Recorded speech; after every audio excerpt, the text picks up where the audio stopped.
Oi, turma do livro Palavras de Vida Eterna, Chico Xavier, com o Espírito Emmanuel.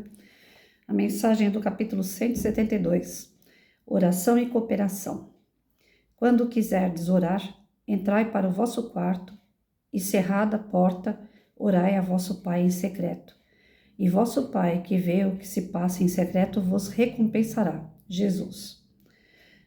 Eu acabei de fazer um estudo do Pão Nosso, onde diz que nós temos que reservar um cantinho dentro da gente para poder se ligar com Cristo. Que a gente não precisa ir longe, né? Que a gente não precisa ir para um deserto externo, mas que a gente precisa encontrar esse deserto dentro de nós, um momentinho só nós com o nosso Cristo, com o nosso irmão, né? E aí, lá vem uma mensagem muito semelhante. As coisas não acontecem por acaso, creio eu que não. Se a resposta que esperamos, a oração, parece tardia, habitualmente nos destemperamos em amargura. Proclamamos haver hipotecado todas as forças de espírito à confiança na providência divina e gritamos, ao mesmo tempo que as tribulações ficaram maiores. Dizemos-nos fiéis a Deus e afirmamos-nos esquecidos. Convém observar, porém, que a provação não nos alcança de maneira exclusiva.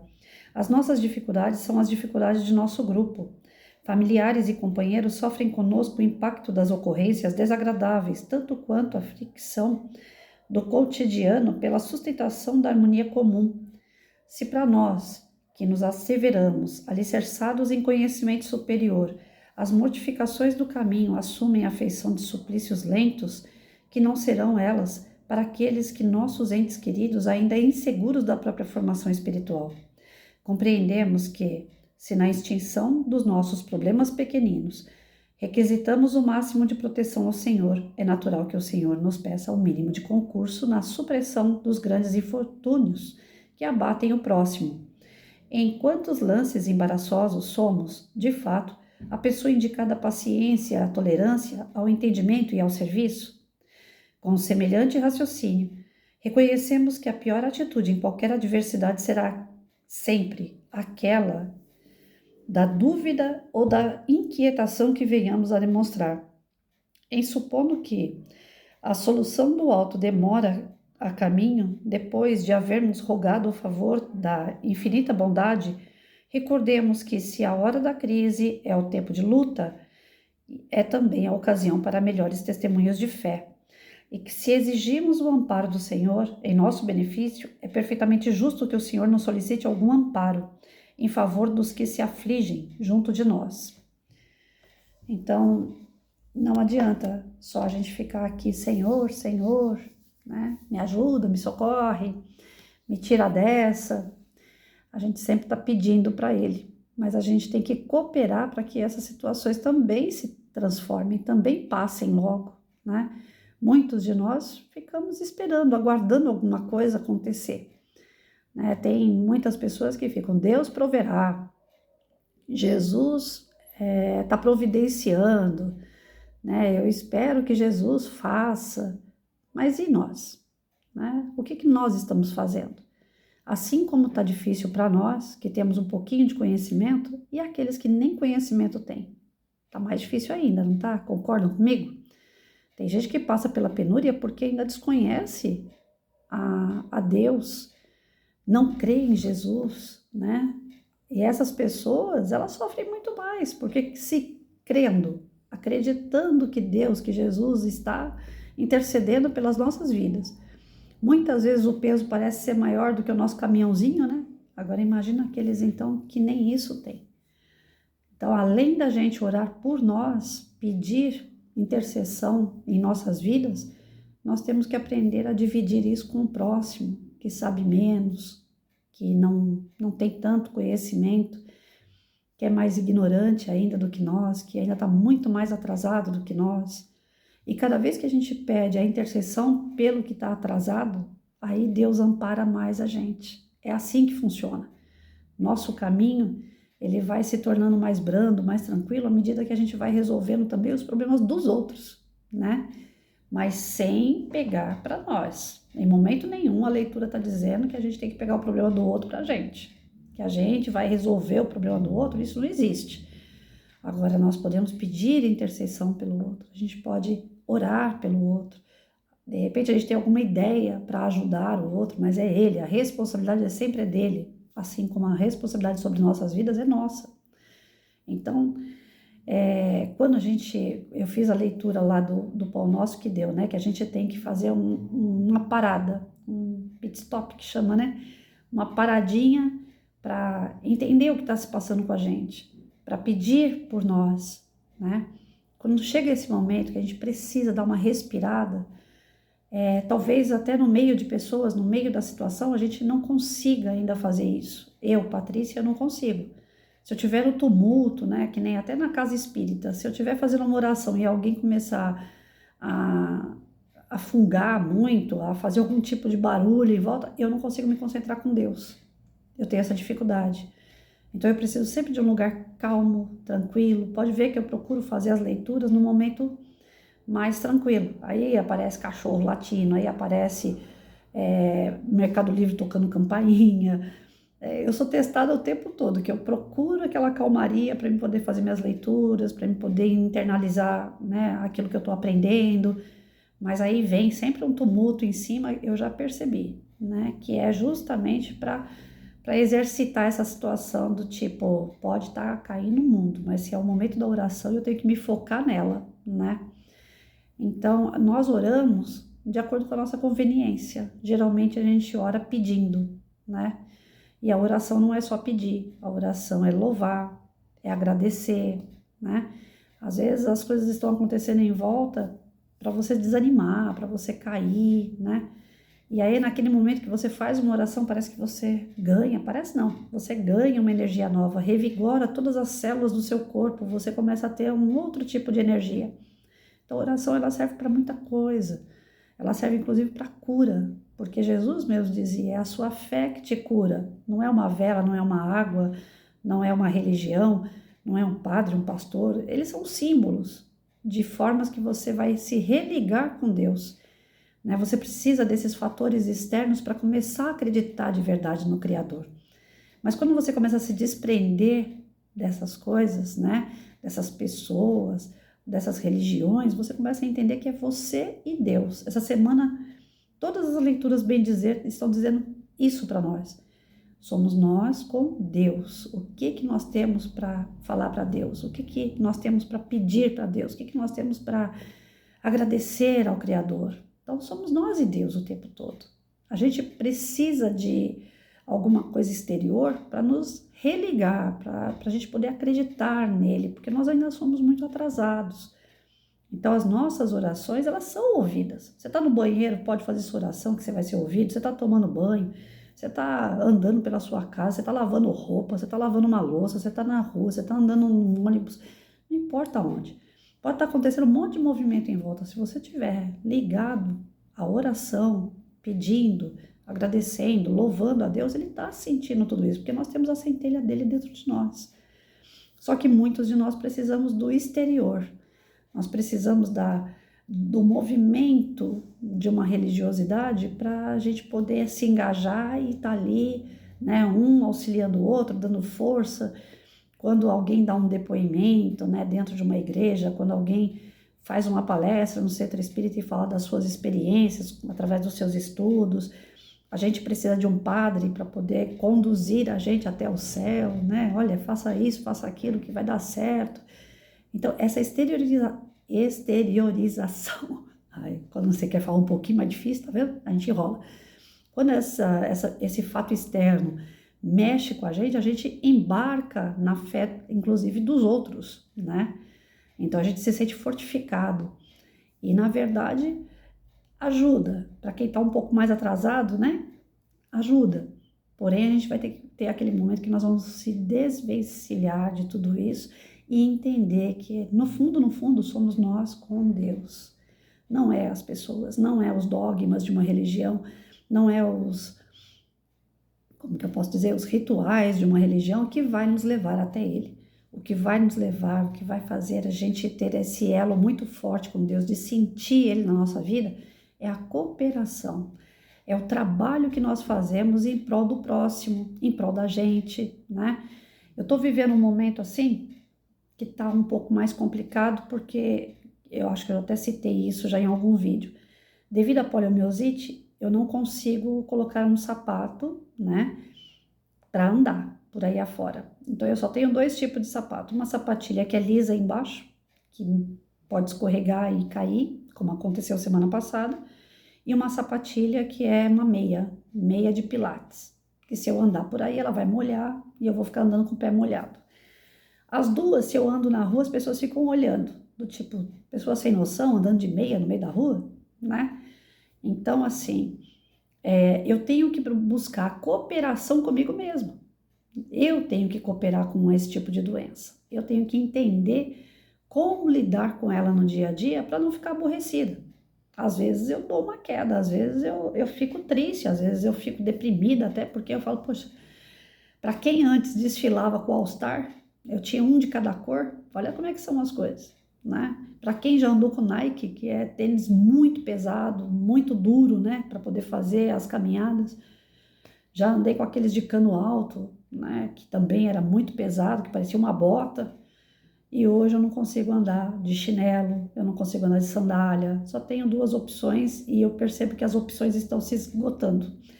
Então, eu preciso o tempo todo estar ligada com Deus através das minhas orações, para que Ele me dê força para passar por essa situação, mas ao mesmo tempo eu tenho que cooperar comigo. Eu tenho que entender essa situação, eu tenho que me perdoar, né? Eu tenho que conversar com o meu corpo para ver se o cérebro e o corpo conseguem entrar numa harmonia para que eu continue caminhando. Eu tenho percebido que, por mais que eu tenha buscado as orações, falado coisas boas às pessoas, há um desequilíbrio ainda entre corpo e a minha mente, e o meu espírito. O corpo não está querendo corresponder. E se ele não corresponder, eu vou me travar, eu vou ficar dentro de uma cadeira de roda. E isso me causa um pânico, porque as coisas quem faz em casa sou eu. Eu sou uma pessoa que precisa do corpo para poder realizar as atividades. Eu não tenho ninguém que faça por mim, mesmo que tivesse. Qual é o sentido da vida se a gente não for útil, né? Então eu tenho muito receio de parar numa cadeira de roda, de ficar inútil. Então, ao mesmo passo que eu oro, eu também coopero com o meu corpo, eu também converso com ele para que ele me dê condições de continuar agindo, interagindo, trabalhando, me desenvolvendo através da utilidade desse corpo. Se esse corpo não tiver uma utilidade, é praticamente uma vida vegetativa. E a vegetativa, aos olhos de Deus, tem um porquê. Ele não perde nada. Ele sempre está atento. Se for da vontade dele, eu vou viver como um vegetal. É uma forma que eu tenho de expurgar alguns problemas, algumas dívidas do passado. Então ele vai falar, então você vai ter que ficar assim, acabou, fica aí, quietinha aí no canto aí até passar. Mas se ele vê que a gente está cooperando, se ele vê que a gente está trabalhando para que isso não ocorra, ele entra com a sua misericórdia. Então, é alguns pontos que as pessoas costumam dizer assim, ó, houve um milagre. A medicina me deu tantos anos de vida, mas eu estou vivendo mais. A medicina disse que esse remédio era um paliativo, mas ele resolveu o meu problema. Então, quando acontecem esses milagres, que na verdade não são milagres, é Deus movimentando a sua vida, percebendo a sua utilidade, percebendo a sua força de vontade, percebendo a sua transformação moral, que ele entra com a misericórdia, ele fala, não, o combinado era que você ia ficar numa cadeira de roda, né, no final da sua vida, porém, você está correndo atrás do prejuízo, você conseguiu restabelecer a sua moral, você conseguiu alcançar um grau espiritual maior, né, através do seu trabalho, através da sua cooperação com o próximo, através da sua cooperação com você mesmo, você foi um pouco mais regrado, você não se matou mais com álcool, com bebida, com vícios, né? Então, como você mudou demais, eu vou te aliviar. E quando Deus alivia, né? A sensação que nós temos, a primeira coisa que nós falamos, houve um milagre. Não é milagre. É tudo aquilo que você faz que volta para você. É consequência do seu trabalho, é consequência da sua mudança, da sua transformação moral e espiritual. Então, os milagres que nos acontecem são méritos. É o que você plantou, é o que você vai colher. Então, toda vez que a gente orar, pensem também em trabalhar aquela oração. Senhor, eu estou querendo eu preciso da minha carne, eu preciso do meu corpo. Então, por favor, tira um pouco essa dor, tira de mim, Senhor, essa fragilidade, né? Me dê condições de superar tudo isso. Trabalha em mim de uma forma que eu continue sendo útil. Então, a nossa prece tem que ser voltada para isso. E não assim, Senhor, me cura, né? Age em mim de forma que eu não preciso fazer nada, que o Senhor faça tudo por mim. Se a gente fizer uma oração dessa, nós não vamos ser atendidos, né? Então, no meio de tudo que acontece, a gente tem que ter aquela noção, né? Se estamos atravessando um mar de desordem, de pessoas em volta que nos atrapalham, nosso corpo que não funciona, né? Algumas decepções, e nós temos algumas coisas que realmente são negativas, é fruto de algo do passado ou de algo que nós plantamos agora e nós estamos colhendo. Então, se a gente está colhendo coisa ruim, é porque de fato nós precisamos daquilo que é ruim para nos modificar e nos transformarmos em pessoas melhores, em espíritos mais evoluídos, né? É até engraçado que a semana inteira eu tenho falado sobre esse assunto, porque sábado tem uma palestra que eu tenho que dar e ela vem dizer bem isso, né? As nossas transformações geralmente vêm através da dor. Jesus dizia que podia ser pelo amor, mas pelo amor passa batido, ninguém percebe, né? Eu tenho um filho, eu tenho uma planta, e aquilo eu tenho que cuidar com carinho, com amor, e eu descuido, eu esqueço de colocar água na planta, eu deixo meu filho de lado, e aí depois você quer o quê, né? Se o teu filho vira as costas para você, é porque você também deixou ele de lado muitas vezes. Se a planta morreu, é porque você não adubou, não colocou água nela. E essas coisas ruins, elas fazem dar um choque na gente, e aí a gente fala, poxa, fiquei sem minha planta, fiquei sem meu filho, então aquilo vai fazer com que a gente acorde para que a gente cuide mais de uma nova situação, seja um filho, uma planta, um cachorro, seja o que for. A gente vai entender através daquele sofrimento que a próxima oportunidade a gente não pode deixar acontecer o mesmo. Então os sofrimentos que vêm, eles nos amadurecem, eles fazem a gente crescer. E às vezes o sofrimento a gente senta e fica chorando como um bebê mimado, né? Falando, Senhor, eu não sei por que eu tô passando por isso. Tira isso de mim. A gente fica pedindo para tirar o sofrimento. E se tira o sofrimento, a gente não aprende. Se tirar aquela dor, a gente não vai aprender. Porque já teve a oportunidade de cuidar, de amar, e a gente não cuidou, não amou. Então a gente perde para criar essa noção, né, que nós perdemos por falta de cuidado. Nós perdemos a nossa saúde porque abusamos, nós perdemos pessoas que amamos porque nós não demos devida importância. A gente falhou com aquela pessoa, né? Então, que a gente passe, através desses estudos, a entender essas situações e modificar, seja nessa encarnação, numa próxima, o espírito é eterno. Mas se a gente puder abreviar, né? Se a gente puder fazer ainda enquanto é tempo, enquanto nós estamos aqui, melhor. Como eu falei no outro vídeo, para a gente estar aqui, reencarnar novamente, dá um trabalho danado para a espiritualidade. Porque eles é que vão movimentar pessoas e situações que vão fazer a gente crescer. Nós temos tudo em volta que foi preparado pela espiritualidade. Não foi, eu quero ir em tal família e eu fui. Não. De repente eu quero ir para a família A, mas a espiritualidade acha que aquela família A não vai me fazer bem. Então eles vão ficar procurando B, C, D, qual que combina mais com a minha situação para que eu cresça. E para que aquelas pessoas também se derem bem, colaborarem, entrar em cooperação comigo no serviço ao bem. Então não é o que eu quero. Eles colocam para a gente, olha, você tem essa alternativa e essa, qual dessas duas que você quer? Patrícia pode vir para ficar numa cadeira de roda e Patrícia pode vir para viver no meio de pessoas promíscuas, né? No meio de droga, no meio de doença. O que você quer, Patrícia? Eu quero a cadeira de roda, é mais branda, né? Só que aí quando a gente encarna, a cadeira de roda não é tão branda assim. A experiência é dolorida, né? Mas se eu tivesse na outra experiência, ia ser bem pior. Então eu falo assim, eu não posso me arrepender do que eu passo, porque quando me deram alternativas, eu tenho certeza que as outras eram piores. Então eu peguei a melhorzinha. E a melhorzinha, eu às vezes acho que não estou preparada para ela. Às vezes eu acho que essa melhorzinha, a situação que eu peguei para passar por essa experiência, às vezes eu acho que ela está pesada. Por quê? Porque nós somos crianças mimadas. A gente não está acostumado, né, com a dor. A gente não se acostuma com dor. Pode ver que todas as pessoas que têm qualquer tipo de dor, né, uma fibromialgia, uma dor de cabeça, uma cólica, uma gripe, nós não nos acostumamos com doença, a gente não se acostuma com dor. A gente quer sarar, a gente quer tomar remédio e ficar bom, né? Então, é algo que mexe muito com o corpo, com a cabeça, com o sentimento e faz a gente compreender uma série de coisas, se a gente estiver preparado para isso. Por isso que a gente estuda, para a gente poder se preparar para essas situações e saber enfrentar da melhor maneira possível. Sempre orando, vigiando, como dizia Jesus, né? E cooperando com a gente, com o nosso corpo, cooperando com o nosso espírito, para o nosso enriquecimento, né? E cooperando com o próximo que está em volta, sempre, né? Distribuindo aos outros o nosso melhor, porque o pior tem que ficar guardadinho, né? Isso aí a gente tem que moldar.